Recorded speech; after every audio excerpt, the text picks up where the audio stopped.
Assalamualaikum warahmatullahi wabarakatuh. Innal hamdalillah nahmaduhu wa nasta'inuhu wa nastaghfiruh wa na'udzu billahi min shururi anfusina wa min sayyiati a'malina. May yahdihillahu fala mudilla lahu wa may yudlil fala hadiya lahu. Wa nusalli wa nusallim ala rasulil karim wa ala alihi wa sahbihi wa man ihtada bi hadihi ila yaumiddin. Rabbi ishrah li sadri wa yassir li amri wa hlul 'uqdatam min lisani yafqahu qawli. Amma ba'du. Ada yang curhat dan bagus sekali untuk kita diskusikan bersama. Ustaz, di Masjid Nabawi saya sering melihat orang yang sholat wajib dengan duduk itu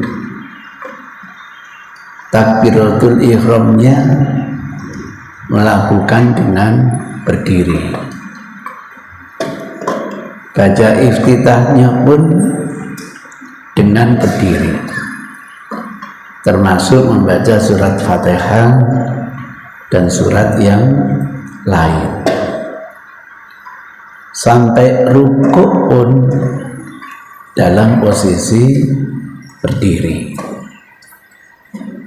Bahkan iktidalnya juga dalam posisi berdiri. Baru kalau hendak sujud, duduk di kursi, kemudian isyarat untuk sujud dengan mendingklukkan kepala. Bukan hanya di Masjid Nabawi, juga di Masjidil Haram. Itu yang sering disaksikan orang sholat fardu itu dengan posisi duduk. Pertanyaannya menarik, kok Ustaz tidak begitu? Nah, susah jadi orang pinter ini, selalu diperhatikan orang. Kalau saya mulai dari takbiratul ihram dengan posisi duduk. Padahal saya mampu kok berdiri, bahkan mampu berlari lagi. Kenapa kok tidak takbiratul ihramnya dengan berdiri? Kenapa waktu membaca Fatihah dan surat tidak dalam kondisi berdiri? Bahkan kenapa waktu rukuk tidak dalam kondisi berdiri? Demikian pula ketika iktidal. Jadi ini pertanyaan sekaligus merupakan koreksian kalau tidak dikatakan sebuah nasihat. Saya terima dan saya harus terima kasih kepada jamaah yang mengingatkan saya. Bangga kalau kita dinasihati orang lain, petanda kita ini masih disayang oleh orang lain. Minimlah dapat perhatian dari orang lain. Permasalahan nasihat itu diamalkan atau tidak, ya tentu bukan urusan orang yang mengoreksi. Mungkin dia dikondisikan dalam kondisi yang lain atau punya pemahaman yang lain. Jadi siapapun di antara kita kalau dinasihati temannya, sikap yang pertama kali harus terima kasih.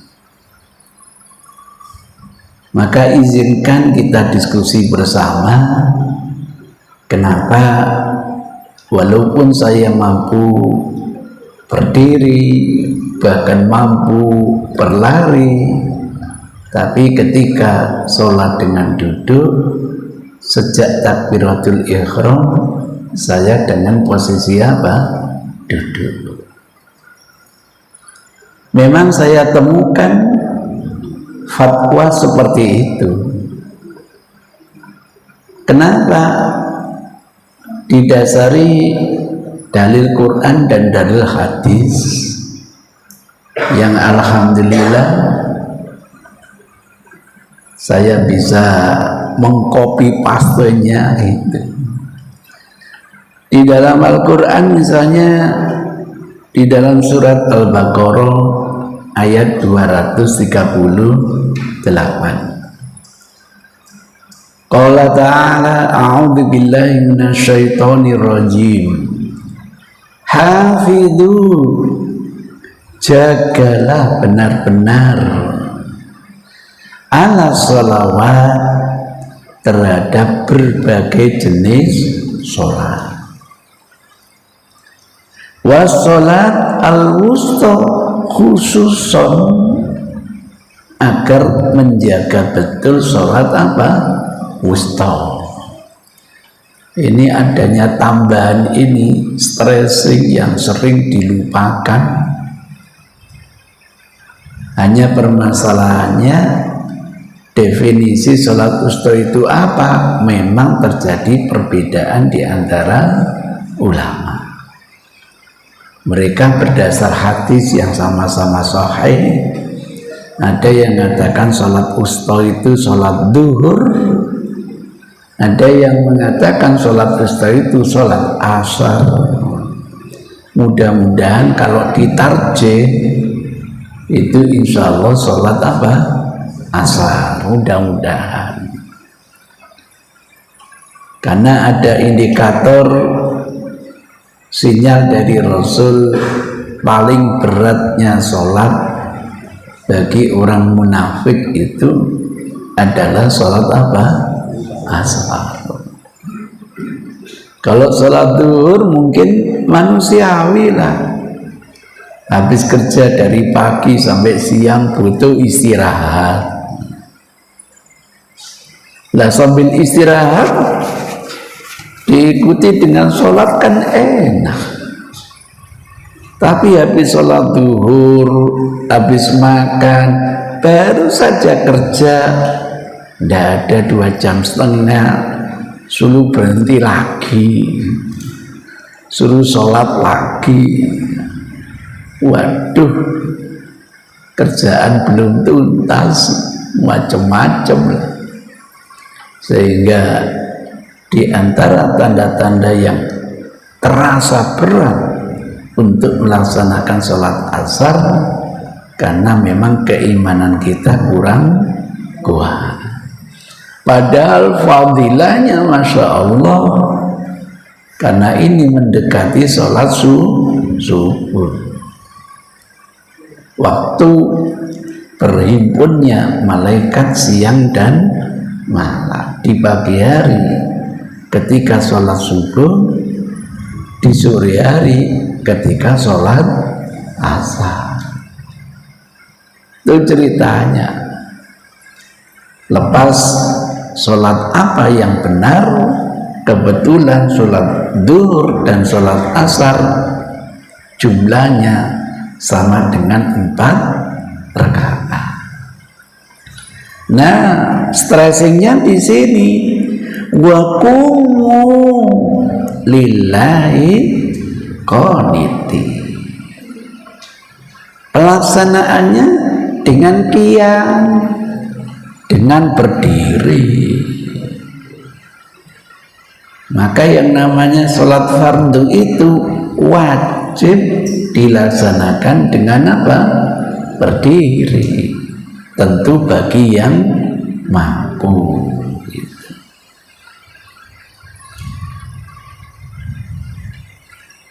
Didukung lagi dengan hadis yang sahih.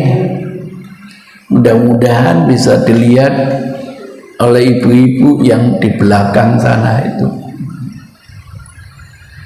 Hadis yang diriwayatkan Imran bin Husain radhiyallahu taala anhu qala wa kanat bi bawasir, saya berpenyakit bawasir. Barangkali kalau diterjemahkan Indonesia itu ambeien barangkali. Biasanya orang ambien itu ya bermasalah memang. Wasa'altun nabiyya, dan aku tanya kepada Rasulullah sallallahu alaihi wasallam an salat ar-rajul wa huwa qa'id.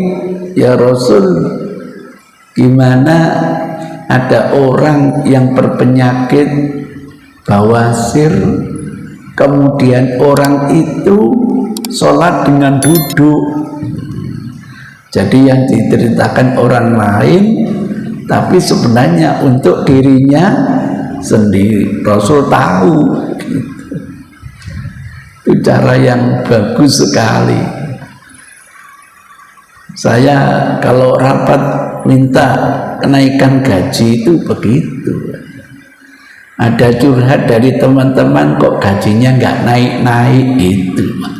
Padahal sebenarnya yang minta naik gaji siapa? Saya. Mengatasnamakan teman-teman. Lah Rasul tahu yang berpenyakit ambeien kan sampean. Maka apa kata Rasul? Sholli qaiman. Anda harus tetap sholat fardu dengan posisi apa? Berdiri. Padahal yang bertanya ini berpenyakit apa? Bawasir. Daniyo gitu. Orang yang tidak punya udzur penyakit apa? Bawasir, bisa berdiri, bahkan bisa berlari, misalnya gitu.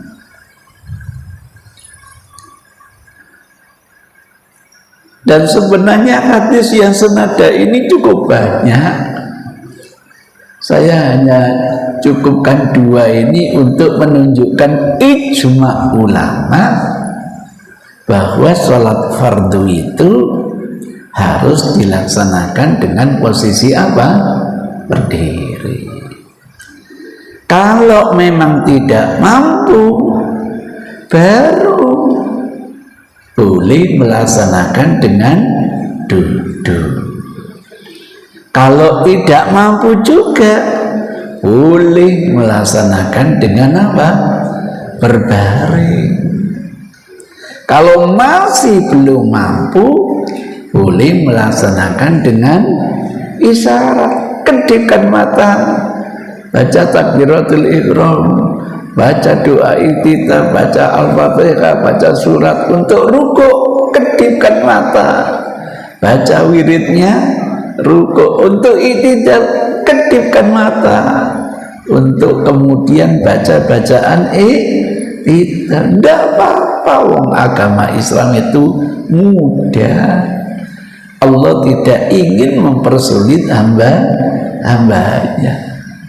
Ada solusi cerdas memang dari Rasulullah Sallallahu Alaihi Wasallam. Kalau dengan isyarat masih juga tidak mampu, ya disolati. Inna lillahi wa inna ilaihi raji'un. Gak bisa sudah, ya disolati. Enak Islam itu. Itulah sebabnya tidak ada kamus mengkodok sholat gitu. Sampai yang sakit apapun, kalau masih bisa dengan isyarat, berkewajiban sholat dengan apa? Isyarat. Biasanya kalau sudah tidak bisa kedip, innalillahi wa inna ilaihi raji'un. Bu, Loh, kok nggak kedip sampean? Waduh, perlu dibawa ke RSUD ini. Itu ceritanya begitu. Yang ada itu melaksanakan sholat secara qadha. Ini sering rancu. Beda mengqadha sholat dengan melaksanakan sholat secara apa? Qadha. Mengqadha sholat itu ya nyauri sholat yang tertinggal berapa, utangnya berapa. Kalau utangnya itu Ustaz, mbah saya 3 hari nggak sadarkan diri, Ustaz, berarti utangnya yang wajib berapa? 15. 3 kali 5. Apalagi teman kita ini, Masya Allah, kasihan, pacarnya diambil kakaknya, wahnya stres, akhirnya majnun selama 2 tahun.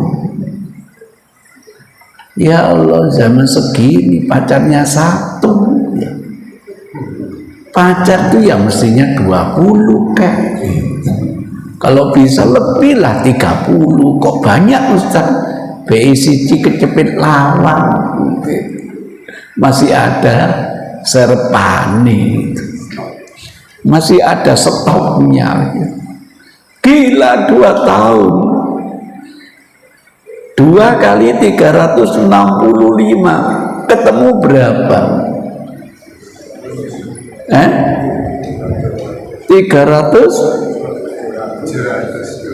730 utangi sholat, terus nyaure piye gitu. Untung gilanya masih 2 tahun, bareng gilanya 5 tahun, kali-ngalikan saja. Lah melaksanakan sholat qadhaan itu kalau masa qadhanya masih ada. Satu teman kita ini tidak hadir, setelah dikonfirmasi baru bangun jam 7 pagi. Berarti apa? Teman kita ini masih punya kewajiban sholat subuh yang dilaksanakan bukan adaan tetapi apa? Qadhaan. Karena waktu qadhanya setelah terbit matahari sampai masuknya waktu dulu ketika kita bersama Rasul, kita diajak perang bersama Rasul, tidak ada satupun di antara sahabat ini yang bangun waktu subuh. Lah kok Rasul yang bangun pertama kali? Karena teriknya panas matahari, kira-kira jam berapa? Ya bisa jam 6, jam 7 atau jam 8. Saking pegeli mungkin. Maka begitu Rasul bangun, Rasul membangunkan juru adzannya supaya mereka segera bersuci. Bersama Rasul melaksanakan subuh secara apa? Qadha gitu. Maka sholat itu mestinya inna sholata kanat alal mu'minina kitaban mauquta, mestinya melaksanakan setiap sholat itu pada waktu yang sudah ditentukan. Tapi karena ada udurnya mungkin lupa, udurnya mungkin tertidur, supaya segera sholat ketika ingat sholat yang masih ada waktu qadha. Nah misalnya kita tertidur, bangunnya jam 3 sore sehingga tertinggal sholat subuh duhur. yang bisa dilaksanakan secara qadha sholat apa? Zuhur.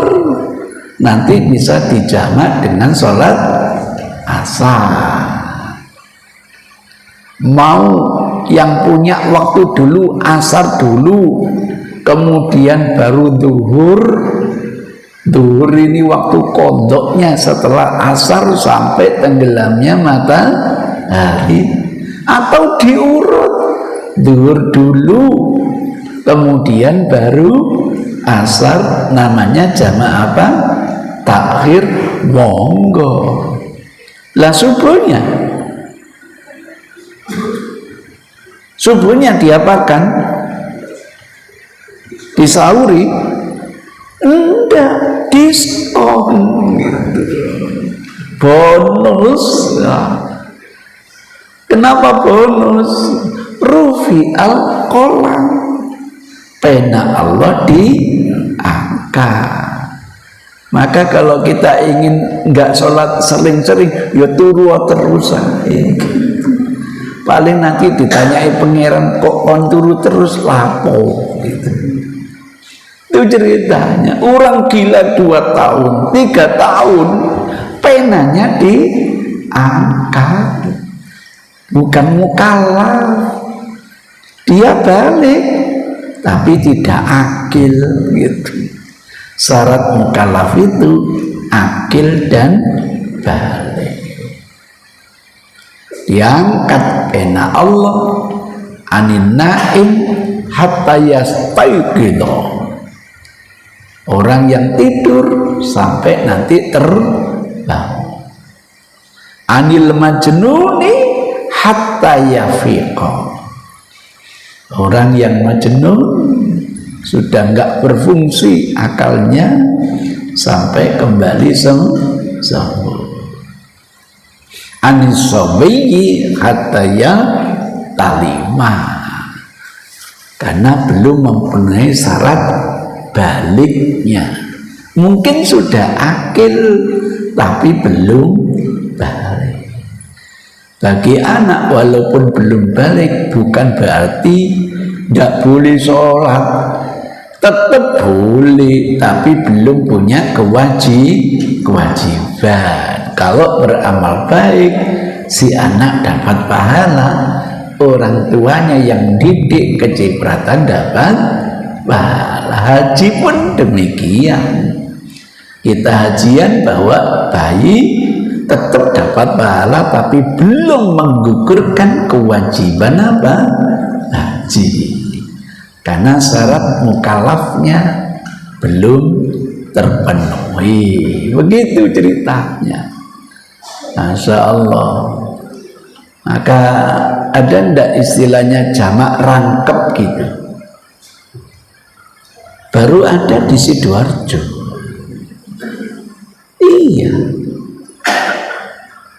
Saya tanya kenapa kok jamak rangkep gitu? Apa maksudnya? Ya sholat subuh, zuhur, asar, maghrib, isya dari situ. Gitu. Karena Sidoarjo itu punya lapangan sepak bola gitu. Kalau nggak begitu nggak bisa sholat. Ih kok boleh sih? Gitu. Lah timbangannya nggak sholat ngeluarin. Iya, pinter juga. Daripada ndak sholat, bapak sholatnya di jamaah apa? Rangkep. Mudah-mudahan nanti kalau imannya kuat, gak sampai ngelakoni jamaah apa? Rangkep. Itu mungkin kearifan budaya mungkin. Ya Allah, itu ceritanya gitu. Zaman Rasul itu terjadi kok. Ada istri melaporkan suaminya, lah yang dilaporkan suaminya ikut ngaji gitu. Nggak tahu istrinya tahu apa enggak kalau suaminya lagi ikut ngaji gitu. Di antara yang dilaporkan itu, suami saya itu ya Rasul itu nggak pernah sholat subuh pada waktunya. Nah, sholat subuhnya itu setelah terbitnya matahari gitu. Nggak sekali dua kali loh, sering loh begitu. Lah suaminya ditakoi ambek Rasul gitu, hatinya sahih, bener yang diceritakan istrimu tadi gitu. Benar ya Rasul, kok begitu? Rasul kan tahu sendiri saya memang tidak bisa bangun waktu subuh gitu. Masya Allah, Rasul tidak marah. Rasul hanya bilang kalau gitu segera sholat subuh kalau kamu sudah terbangun. Allahu Akbar gitu. Kalau saya ditanya gitu, kafir kamu, itu suwen.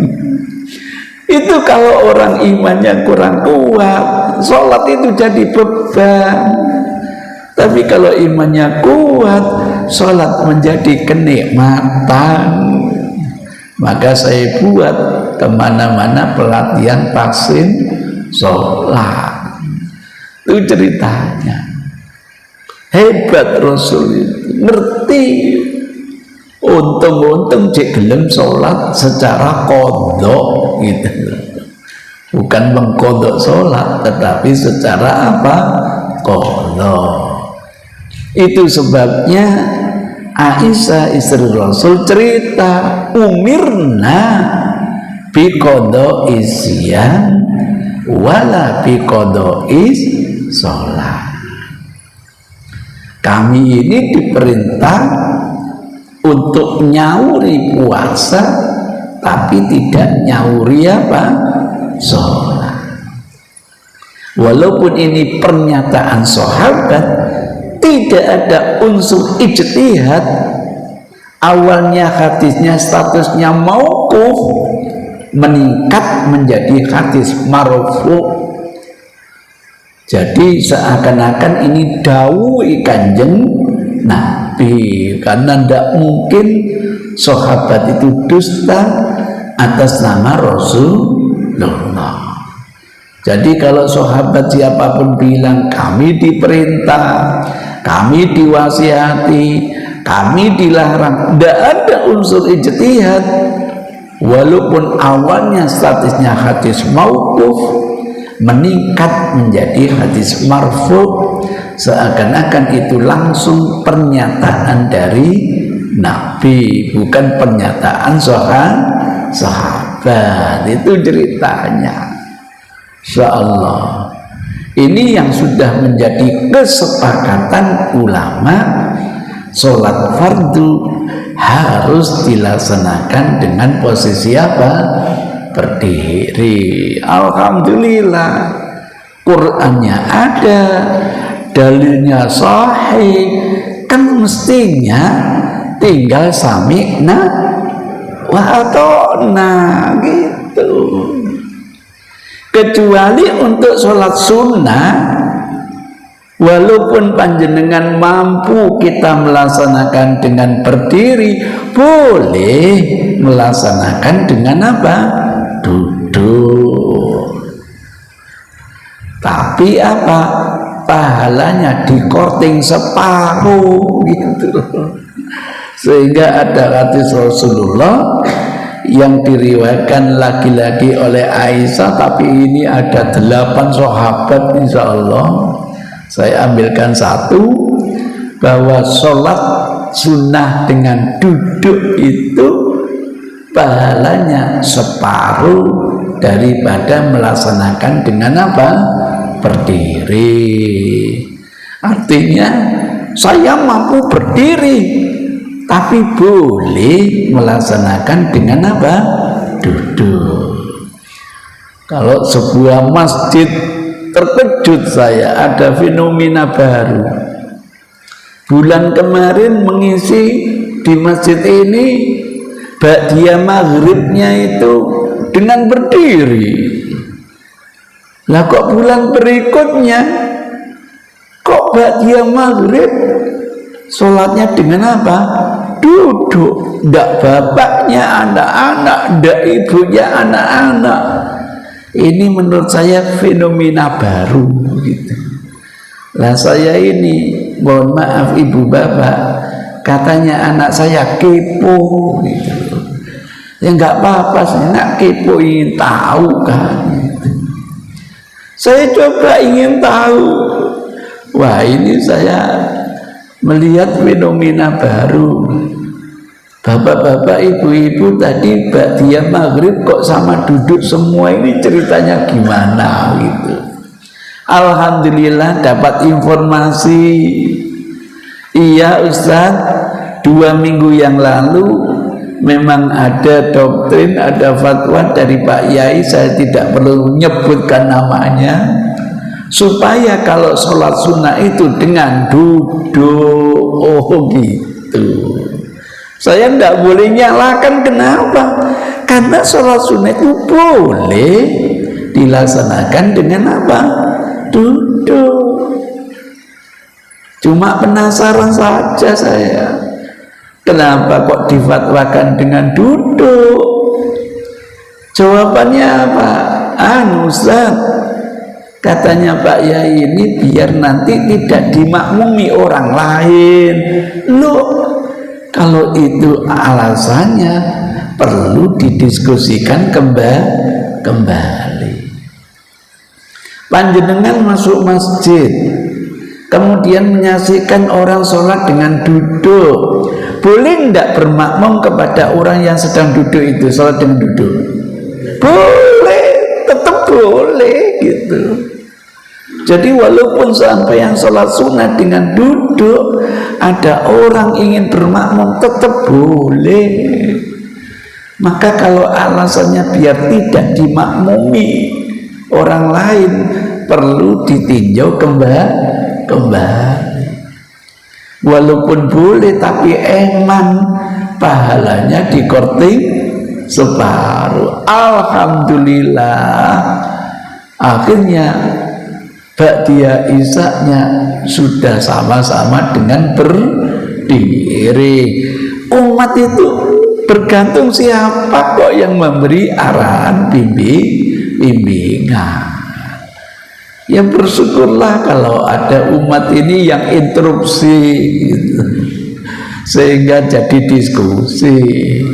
Nah, biasanya di masjid angkatan itu pokoknya Pak Yai gini tinggal sami'na wa ata'na. Bahasa Inggrisnya itu sendiko dawuh gitu.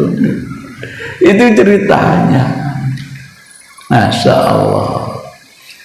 Jadi saya tidak boleh nyalakan. Kalau ada yang berfatwa takbiratul ihram bagi yang mampu, tetap dengan posisi apa? Berdiri. Rukuk tetap kalau mampu dengan berdiri dalam posisi apa? Berdiri. I'tidal pun kalau mampu dengan berdiri supaya melaksanakan dengan berdiri. Baru kalau sujudnya tidak bisa, silakan sambil apa? Duduk. Ibu bapak pernah menyaksikan seperti ini? Walau banyak, saya saksikan banyak gitu. Itu ceritanya. Kemudian saya terkejut lagi. Terkejutnya apa? Ada fatwa berikutnya bahwa fatwa seperti ini dianggap keliru. Kaget saya, Pak. Baru kali ini ada fatwa kasarnya mengatakan salah fatwa itu. Ya Allah, seumur hidup mudah-mudahan saya tidak sampai menyalahkan orang lain, ya Allah. Tapi saya amati, dasar saya itu tidak melihat siapa yang fatwa, tapi ingin melihat apa dasar hukumnya, kan begitu, Pak. Nggak boleh fanatik, nggak boleh a priori. Karena orang yang nyalakan itu pun saya yakin juga punya tambahan ilmu gitu. Gak lido, apa gak lido. Begitu saya baca fatwa ini, terkejut saya. Yang menyalakan ini punya tambahan dalil. Jadi bukan hanya Quran dan hadis seperti ini saja, tapi punya tambahan dalil yang sahih bahwa apa? dingkluknya sujud harus lebih rendah daripada dingkluknya apa? Rukuk. Maka kalau dipraktekkan, orang rukuk dengan duduk itu dingkluknya bisa 90 derajat, bisa siku begini sampai hasaradharahu. Tapi kalau nanti sujudnya dengan duduk, paling dingkluknya 30 derajat. Berarti dingkluknya sujud lebih tinggi daripada dingkluknya apa? Rukuk, gitu loh, Pak. Sebab kalau orang sujud dengan duduk, dingkluknya lebih dari 90 derajat, kejelungup, gak bisa. Atas dasar itu, fatwa kedua ini menyalahkan fatwa yang pertama. Oh, begitu dasar hukumnya. Sekarang saya tanya sampean, jangan sampai fanatik kepada kiainya dulu, jangan sampai fanatik kepada madhabnya dulu. Fatwa yang pertama berdasarkan 2 dalil, tapi fatwa yang ketiga berdasarkan 3 dalil. Kira-kira yang lebih dekat itu yang 2 dalil atau yang 3 dalil? Nah, itu ceritanya gitu. Karena dia punya tambahan ilmu. Jangan-jangan yang berfatwa pertama itu belum tahu dalil yang ketiga. Maka orang yang belum tahu kan jangan disalahkan gitu. Sudah ijtihad, kalau masih salah ya mudah-mudahan kita doakan dapat 1 pahala. Maka saya tidak model menyalahkan orang lagi, apalagi dengan kacamata saya sendiri, tidak boleh. Saya yakin yang fatwa pertama sudah ijtihad, mudah-mudahan kalau masih keliru tetap dapat 1 pahala. Itu ceritanya. Sehingga fatwa yang kedua memberi solusi beda. Takbiratul ihramnya dengan berdiri, oke. Tapi sebelum rukuk supaya duduk gitu. Sehingga nanti ketika dingkluk untuk rukuk lebih tinggi daripada dingkluk untuk sujud. Cerdaslah, didasari dengan hadis yang sahih plus analisa yang tajam. Nah, dengan 2 fatwa ini kalau ditimbang-timbang, kira-kira lebih berat yang mana, Pak? Yang pertama atau yang kedua, Pak? Nggak boleh fanatik loh. Kira-kira lebih bagus yang mana? Yang pertama atau yang kedua? Ya, yang kedua ya, Pak ya. Tanpa kita harus tahu pendapat siapa. Setiap saya menulis artikel, saya upayakan tidak menjelaskan siapa pemilik mazhab itu, gitu, Pak. Karena kita belum terbiasa. Kadang-kadang gara-gara ini mazhabnya kiai saya dianggap tidak pernah keliru, repot lagi. Yang kita pentingkan bukan siapa yang punya pendapat itu, tapi bagaimana analisa dalilnya. Unduru makila wala tanduru man qala. Nasihat Ali bin Abi Thalib. Didasari firman Allah sebagai orang mukmin, alladzina yastami'unal qawla fayattabi'una ahsanahu. Sharing idea, dengar sana, dengar sini, dengar madhab ini, mencoba mencari qaul yang paling roji, pendapat yang didukung dengan dalil yang lebih kuat. Mudah-mudahan kita seperti yang diharapkan Allah, diharapkan oleh Ali bin Abi Thalib, dan itu sesuai dengan petunjuk Rasul. Bagaimanapun kalian ini belum sempurna iman kalau bukan aku yang lebih dicintai daripada siapapun. Logikanya, kalau Rasul punya pendapat, orang lain punya pendapat yang mungkin berselisih, ikut pendapatnya orang atau pendapatnya Rasul? Harus ikut pendapatnya Rasul. Enak begitu sudah. Walaupun menyelisihinya, ini sesuai juga dengan Al-Quran. Tidak pantas kita ini punya suara melebihi suara Rasul.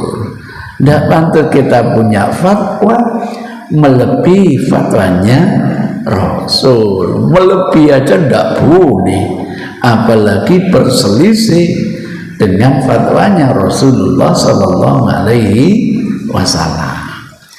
Enak di masyarakat akademik itu selalu outsider, tidak insider. Kalau sudah masuk insider, muncul nanti khawatir terjadi ya ego sektoral lah gitu. Pokoknya karena golongan saya pakaian yang ini koyok-koyok nggak bener, wong nek gak berpakaian seperti golongan saya, nggak boleh begitu. Alhamdulillah, setelah saya timbang-timbang, iya ya, saya berubah akhirnya. Maka sholat saya pertama takbiratul ihram dengan berdiri, baca dengan berdiri. Kalau mau ruku, kalau mau sujud, baru saya apa? Duduk. Kemudian diskusi dengan teman-teman gitu.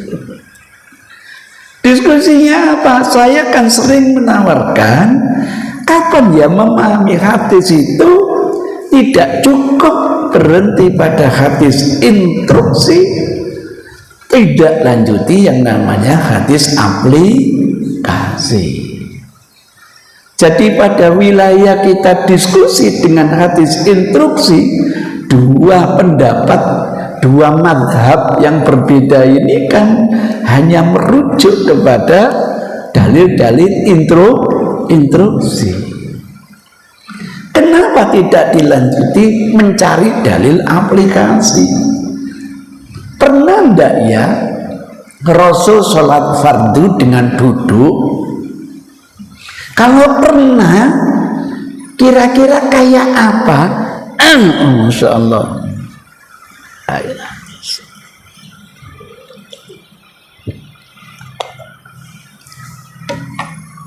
Bagaimana kira-kira tata cara Rasul ketika sholat fardu dengan duduk? Enak. Alhamdulillah. Kalau kita ini ingin, Allah itu selalu memberi pertolongan. Nah kok tiba-tiba kita temukan bahwa Rasul itu ternyata pernah sholat fardu dengan apa? Duduk. Hadisnya cukup panjang, Masya Allah, cukup panjang. Ini belum saya tulis jadi buku, tapi draftnya sudah selesai.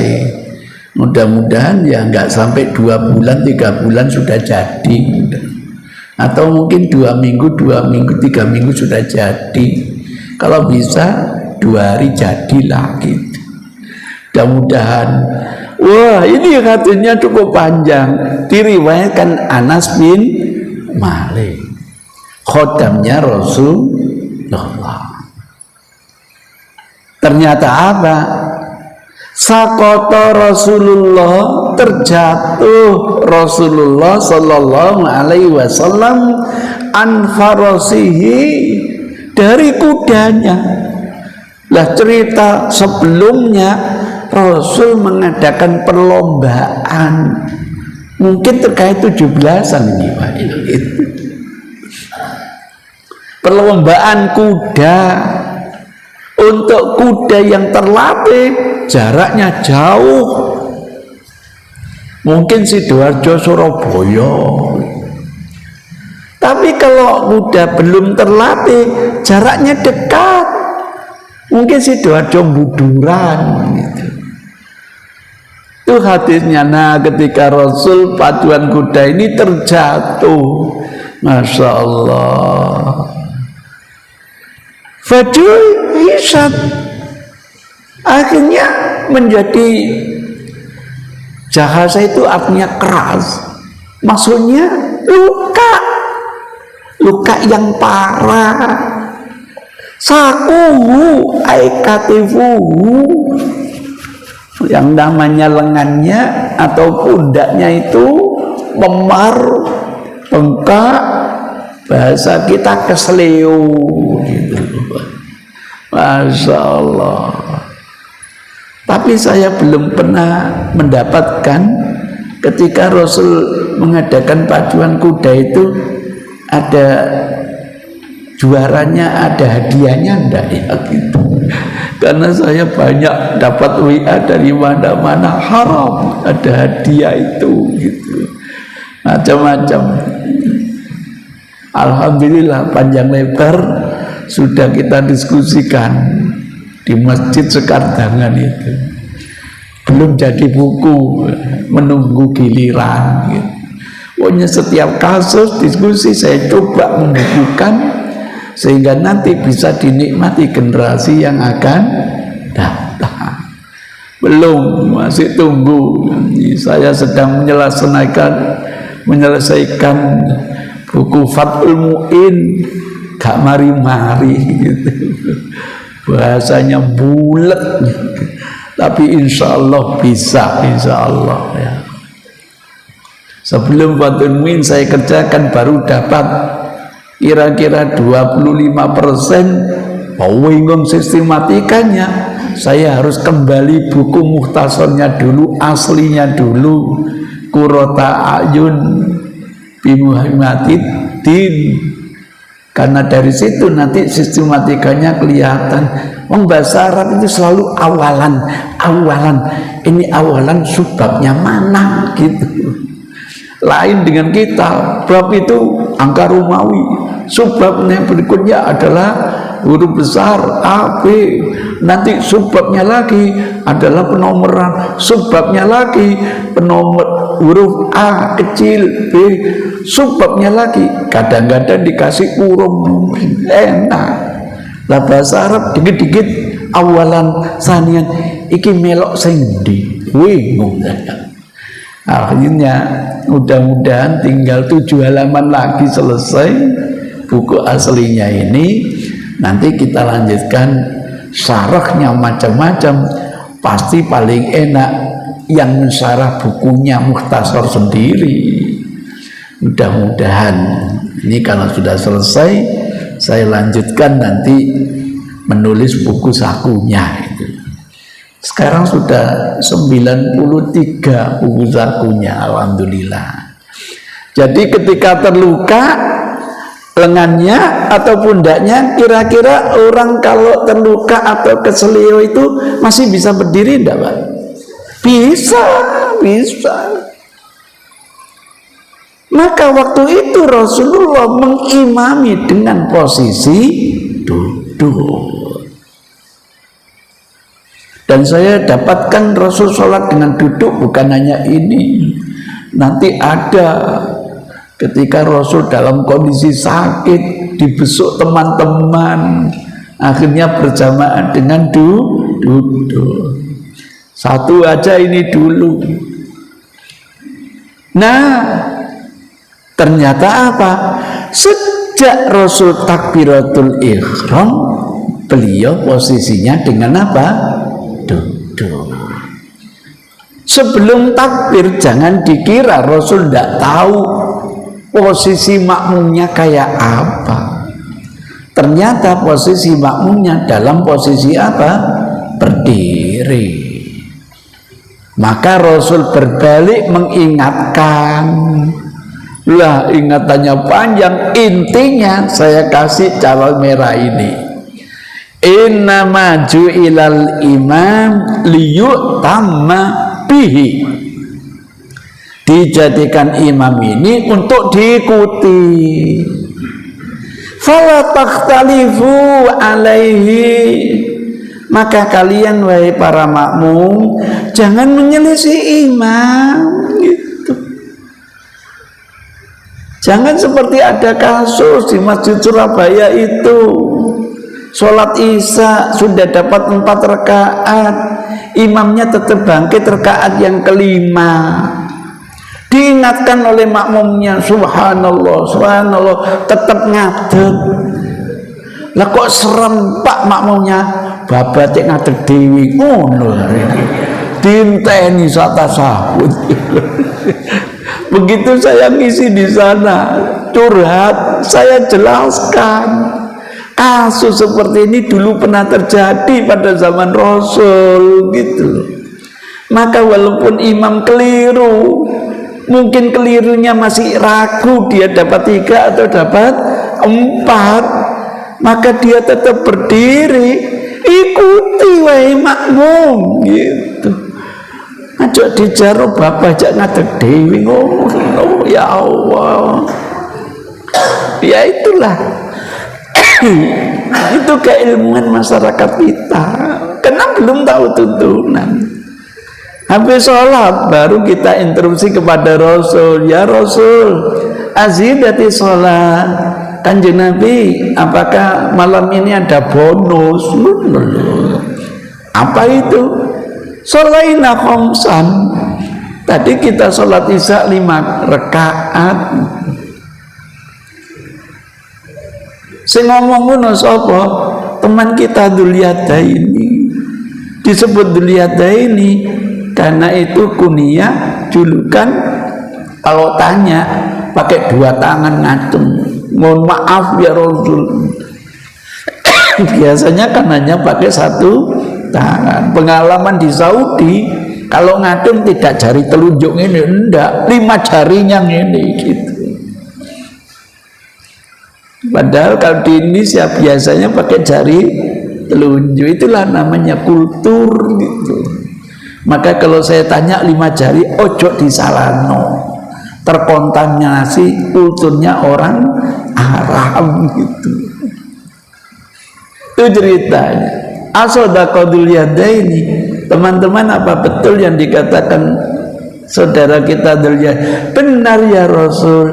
Setelah salam, setelah kalam, diskusi, langsung Rasul menyempurnakan dengan sujud sahwi. Selesai sudah.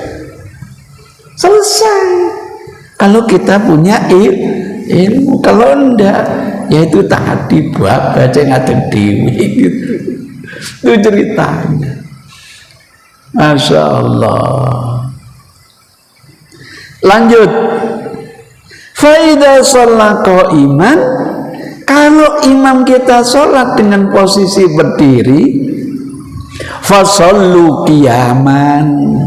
Wahai para makmum, ikuti sholat kalian dengan posisi berdiri, kecuali bagi yang tidak mampu. Wa idza sholat jalisan, tapi kalau imam itu sholat dengan duduk, fasallu ma'ahu julusan ajma'un. Maka supaya kalian semua mengikuti dia, bersama imam, semuanya sholat dengan posisi apa? Duduk. Jadi sejak awal takbiratul ihram, Rasul menyuruh duduk, walaupun para sahabat sehat, dan mereka mampu melaksanakan dengan berdiri.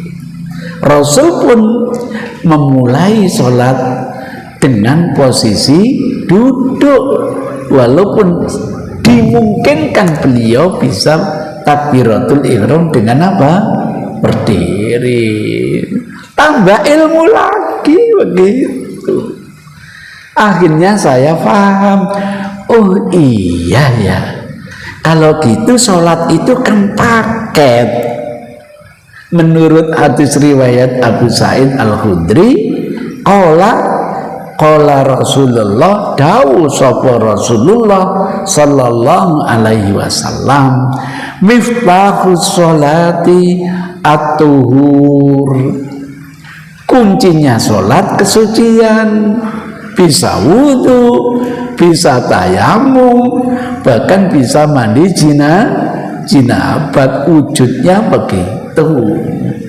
Wa tahrimuha, mulai haram berucap apapun, berbuat apapun kecuali yang sudah dicontohkan oleh Rasul, ditandai dengan takbir.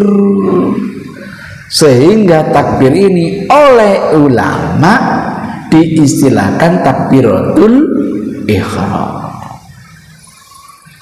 Jadi istilah takbiratul ihram itu bukan dari lisan Rasul. Mulailah dengan takbiratul ihram. Enggak. Rasul memberi isyarat mulai haram dengan takbir, oleh ulama dinamakan takbiratul ihram.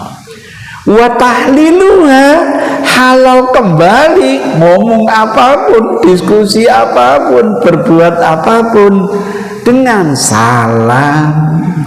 Oh, kalau gitu definisi sholat itu rangkaian doa, rangkaian wirid, rangkaian amalan, dimulai dari takbiratul ihram, diakhiri dengan bacaan salam. Oh, kalau gitu sholat itu paket gitu. Karena ini paket, mulai takbiratul ihram yang mampu dengan berdiri, monggo berdiri. Kalau nanti sujudnya tidak bisa dengan duduk, ya mulai takbiratul ihramnya dengan duduk. Kalau nanti sujudnya tidak bisa kecuali dengan berbaring, ya mulai awal dengan berbaring. Kalau nanti sujudnya tidak bisa kecuali dengan isyarat, ya mulai takbiratul ihram dengan isyarat. Enak, hasil diskusi ini kok mantep ya. Ada instruksi, ada aplikasi. Kita akan tidak lagi berbeda pendapat. Saya temukan metode ini, wah, efektif banget menyelesaikan berbagai khilafiyah. Itu di Masjid An-Nur saya berikan berbagai contoh indah. Kalau kita ingin meminimalkan khilafiyah, tidak cukup mengandalkan hadis instruksi, tidak lanjuti hadis aplikasi. Ini segera nanti saya tulis dalam buku Ilmu Ulumil Hadis, sehingga untuk mempertajam, memperkaya, untuk bisa pemahaman kita bisa lebih akurat.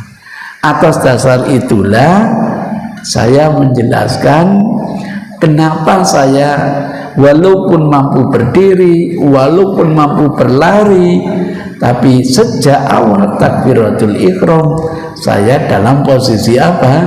Duduk. Ya Allah, kalau ijtihad ini masih keliru, mudah-mudahan masih dapat satu pahala. Kalau memang benar ini semua adalah datangnya dari Allah Subhanahu wa ta'ala, mudah-mudahan pahalanya lebih maksimal. Itu yang bisa saya sampaikan. Jadi pelajaran, tolong jangan menilai orang lain dengan kacamata apa? Sendiri. Kalau ada ketidakcocokan, ayo jangan dibicarakan, tetapi didiskusikan. Kalau dibicarakan orang lain, apalagi dasarnya sudah enggak beres, yang terungkap bukan kebaikannya, jangan-jangan malah menjadi riba. Na'udzubillahi min dzalik.